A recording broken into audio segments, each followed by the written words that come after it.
Bonjour très chère Balance, je suis ravie de vous retrouver pour ce tirage du mois de septembre. J'espère que vous allez bien, j'espère que vous avez passé un beau mois d'août.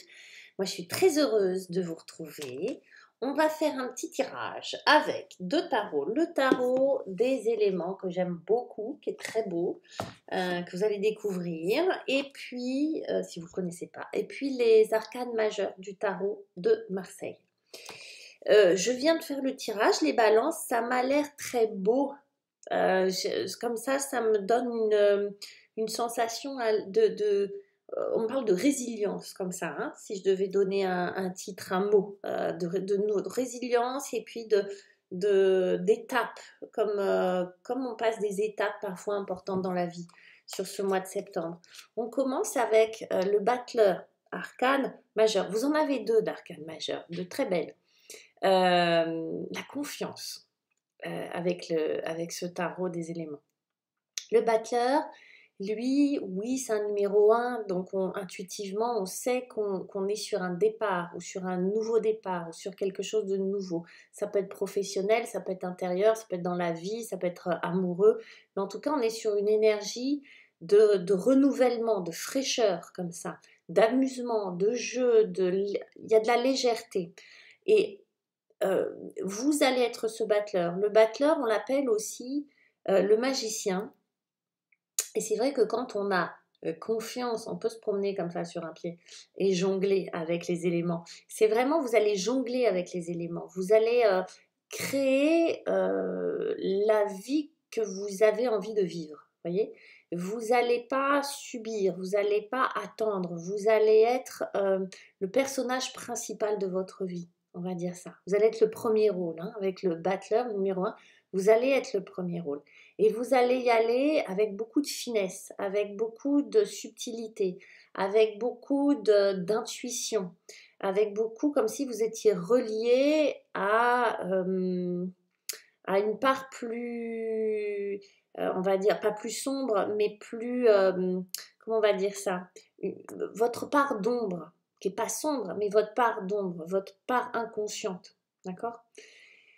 Et que vous alliez sonder ça, aller au bout de vos rêves, écoutez ce que vous dit votre petite voix, écoutez ce que vous dit le vent, écoutez ce que vous dit les anges, etc., etc. Vous allez être dans une hyper réceptivité, hyper sensible, beaucoup de créativité, beaucoup de sensibilité, beaucoup de magnétisme autour de vous, là, les balances, sur ce mois de septembre. Vous commencez le mois de septembre avec ce côté très... Là, je parlais de résilience, mais ce côté très guérison intérieure, très sensible, un peu magicien, un peu chamanique, mais tout ça avec beaucoup de légèreté. Voyez, j'essaye de poser le décor, l'ambiance un peu, de la sensation qui me vient quand je vois ça. On est vraiment sur quelque chose d'un peu spirituel, un peu mystique, un peu, mais avec beaucoup de légèreté, beaucoup de jeu, en même temps, on est dans le concret, hein, on est dans la matière, d'accord? On n'est pas juste perché. Donc il y a beaucoup, beaucoup de créativité, une belle sensibilité, une part féminine très, très mise en avant comme ça. Et ça va vous aider parce que de l'autre côté, ça craint. Votre défi à vous, ça va être de dépasser ce cyclone, les amis. Vous voyez ce bonhomme là dans la roue, hein, il n'est pas... Bon, parce que, pourquoi une roue? Parce qu'on est sur un 10 d'air, c'est un 10 d'épée. On sait que le 10 d'épée, il y a plus rigolo que ça, hein. Le 10 d'épée, c'est vraiment des tourments. Du tourment, de la prise de tête, du stress. Du stress, du stress et du stress. Du stress financier, du stress familial, du stress dans le couple, du stress parce que l'ambiance, etc. Ce qu'il va falloir surmonter. Alors, en même temps, on vous dit c'est un 10, donc on est à la fin d'un cycle, hein. On vous dit c'est la fin. D'accord? Mais il va falloir l'encaisser cette fin parce qu'on est fatigué. Et ça peut vous mettre pas à tous les niveaux, mais à certains niveaux, dans l'insécurité. Imaginons que vous avez des dettes, je ne sais pas, vous voyez, vous avez plein de dettes, ça vous tourmente. Vous savez que vous allez y arriver, mais vous ne savez pas quand, et en attendant, vous avez la pression, ça vous stresse, ça vous angoisse, on est presque au bout. Mais derrière, ça vous met dans l'insécurité, et c'est ce truc-là à gérer. Du coup, ça fait monter quoi? Ça fait monter l'empereur. Et l'empereur, on sait qu'il veut le contrôle. L'empereur, on sait qu'il veut imposer ses règles et qu'il veut de la sécurité, justement. Du coup, ces angoisses, ces mauvaises nuits, ces nuits où on dort pas très bien, ces relations dans lesquelles on se retrouve pas, ou etc., ou ces deuils qui se font, qui ont du mal à se faire, etc. On a besoin de contrôle, on a besoin de sécurité et de contrôle. Mais du coup, c'est pas vraiment, vous n'y arrivez pas. Voilà, vous n'avez pas la maîtrise et le contrôle là-dessus. D'accord? Et là où vous cherchez à avoir le contrôle, ça peut au contraire augmenter ce phénomène-là. Vous voyez? Parce que j'ai l'impression que ça, vous n'y pouvez rien. C'est pas de votre fait directement. Ça s'impose à vous. Vous le subissez. D'accord? Du coup, notre empereur, il sert à rien. Du coup, rajouter une pression comme si vous deviez être responsable de tout, ben, c'est pas bon, ça rajoute du stress. Vous n'êtes pas responsable de tout. Il y a des choses qui vous échappent, il y a des choses pour lesquelles vous n'avez pas de... Vous êtes impuissant, d'accord? Et ça, c'est le truc qu'il va falloir soit accueillir, soit encaisser, soit dépasser. On va voir comment vous allez vous débrouiller pour ça. Avec, la mer d'eau. La mer d'eau, c'est bizarre de prononcer comme ça. La mer d'eau. La déesse Rabinara, la terre en automne. La mer d'eau, c'est la reine de coupe. Et la reine de coupe, c'est la douceur même. C'est vraiment l'accueil des émotions. C'est l'accueil de tout le monde. Vous voyez, c'est un espèce de chamallow bienveillant, mais pas molle. Vous voyez, quelqu'un qui a les bras grands ouverts et qui vous accueille sans juger. Voilà, c'est ça la mer d'eau. C'est vraiment c'est pas seulement de la bienveillance, la mère d'eau, c'est vraiment l'accueil de toutes les émotions. C'est cette mère qui va consoler son enfant euh, sans lui dire forcément quoi que ce soit, mais de par sa présence, de par ses gestes, de par sa douceur qui peut consoler n'importe qui. Voyez, la mère d'eau, c'est vraiment celle qui prend soin d'abord émotionnellement, des sentiments, des émotions, mais aussi du corps. La mère d'eau, elle est vraiment hyper enveloppante et c'est cette énergie-là qui va vous aider. Que ça soit la vôtre ou que ça soit un personnage qui vient agir de cette manière-là avec vous. Ça peut être un mari, une sœur, une femme, n'importe qui, un thérapeute, mais c'est quelqu'un qui vient agir comme ça auprès de vous, ou bien c'est vous, et je pense que vous en avez largement la capacité avec tout ça, être dans cette connexion très fine, juste dans l'accueil. Vous voyez, juste d'être là. Vous savez, quand vous avez un gros chagrin, quand vous avez un gros stress, vous n'avez pas besoin qu'on vous dise quoi faire ou qu'on vous donne des conseils ou qu'on vous raconte les histoires que les autres ont vécues, etc. Non, vous avez juste besoin que quelqu'un soit là. Vous voyez? Et c'est marrant parce que c'est accompagné de ce 13, de cet arcane sans nom, parfois appelé la mort, qui nous parle de transformation alors, radicale. Vous voyez, ces deux énergies j'allais dire qu'ils ne vont pas ensemble, elles n'ont pas à aller ensemble ou pas. Ces deux énergies qui sont a priori pas du tout les mêmes. Pour moi, cette mer d'eau va pouvoir permettre ce 13 de sortir, d'accord?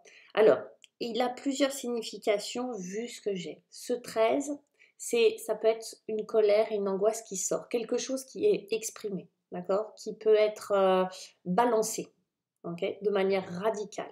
On coupe quelque chose, on coupe un lien, on coupe une relation avec quelqu'un, avec quelque chose, on coupe une relation que l'on a aussi avec nous-mêmes, d'accord? Ça peut être ça, mais on dit stop. On dit stop, on arrête.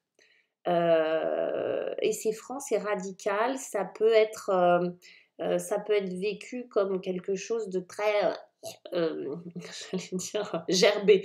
Mais vous voyez ce que je veux dire? C'est quelque chose ça s'arrête. Okay, et ça va permettre la transformation, ça va permettre la mutation. C'est vraiment, on est dans le dépouillement. Mais c'est sec, hein, c'est pas marrant, hein, c'est du dépouillement. Ça peut être du dépouillement financier, ça peut passer par le matériel, hein, les finances, etc. On voit bien que c'est pas un squelette, hein, c'est quelqu'un de dépouillé. Vous voyez les couleurs chairs, hein, c'est quelqu'un de vivant. Hein. C'est pour ça que on l'a appelé la mort parce qu'il y a une faux, etc. Et qu'évidemment, mais c'est quand même quelqu'un qui bouge, qui est vivant, qui est en action. Le 13, c'est vraiment l'action. Donc on est dans une action de dépouillement. Donc c'est pour ça que ça peut être des ruptures de liens, c'est pour ça que ça peut être des grandes ruptures, des grandes révélations comme ça. Je quitte mon job, je quitte ma femme, je quitte cette relation que j'ai avec moi qui est toujours blablabla, etc. Et ça crée une transformation. Et pour qu'elle ait lieu, et vous allez avoir besoin de ça, c'est d'une immense douceur. Donc c'est très contrasté. On a à la fois besoin de cette douceur pour accompagner cette radicalité, voire cette violence, parce que ça peut être assez violent de vivre ça. Hein. Ça peut passer par des angoisses, d'accord? Ça peut passer par des peurs. Comme ça peut être une transformation complètement assumée, voulue, etc. Tout dépend comment vous allez voir les choses. Donc, évidemment, vous avez besoin d'aide. Et tout ça pour nous donner quoi, mes chers amis, je vous envie. Eh ben, l'étoile, l'espoir, j'adore. C'est moi l'essence et celle qui n'a pas d'essence, ne m'ignorez pas. C'est vraiment le symbole de l'espoir, oui, de la belle étoile, moi j'ai envie de dire plus de l'espoir, de l'espérance. C'est pas tout à fait pareil. Euh, de cette foi dans ce qui va se passer, de la foi dans le vivant, vous voyez, d'avoir la foi dans, oui, je ne peux pas trouver un autre mot que dans le vivant, dans la terre, de trouver un sens à la vie, être dans cette dynamique-là, de faire de toute expérience un apprentissage.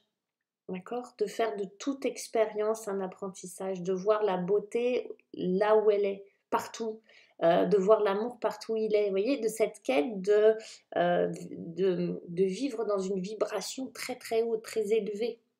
Vous voyez, on ne peut pas toujours être dans cette énergie-là, mais là c'est vous. Et en plus, c'est accompagné du pape. Donc, vous voyez, c'est comme si vous passiez un stade au niveau spirituel, d'accord? Puisqu'on évolue sans arrêt, etc. Du coup, là, il y a quelque chose qui se passe spirituellement. Ça vous met sur des rails d'un nouveau projet. Ça vous met sur des rails de quelque chose qui va durer dans le temps. Vous voyez, ça, c'est un peu raide, mais c'est parce que vous passez un cap et il y a une vraie guérison. Donc, c'est pour ça que je parlais de résilience. Et qu'on passe d'un état à un autre, d'un système de pensée, de réflexion, de vie à un autre, et que c'est pour de la durée, c'est du CDI hein, avec le pape. Le pape, il crée le pont entre, il transforme le mauvais en bon, d'accord, il fait le passage. D'accord, souvent, hein, le pont, enfin, le pape, c'est un pont, et il fait le passage d'un état à un autre, grâce à l'étoile qui vous accompagne, la belle étoile, la bonne étoile, ok?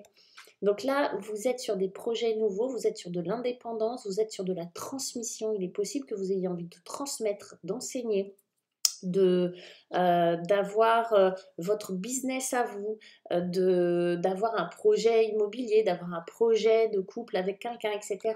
Mais voyez, vous projetez dans l'avenir avec ce pape, avec une notion extrêmement spirituelle, avec beaucoup de douceur, avec vraiment la foi dans votre destin, dans la vie, dans la terre, etc. etc. C'est beau, les balances. Qu'est-ce qu'on a en d'autres decks? Ah, on a le 3 d'air. On a la brise. Alors le 3 d'air, c'est le 3 d'épée, qui n'est pas forcément folichon dans le tarot classique de Marseille. Mais là, on a le 3 d'air avec la brise. La brise, c'est les pensées, c'est le mental. C'est comme si on vous insufflait, on vous soufflait des idées. Vous allez voir, c'est très beau. On rejoint un petit peu la lune. On disait, soyez à l'écoute de ce qui se passe dans cette réceptivité. D'accord? Donc, il va se passer des choses à ce niveau-là. Voilà, mes chers balances, j'espère que ça vous va.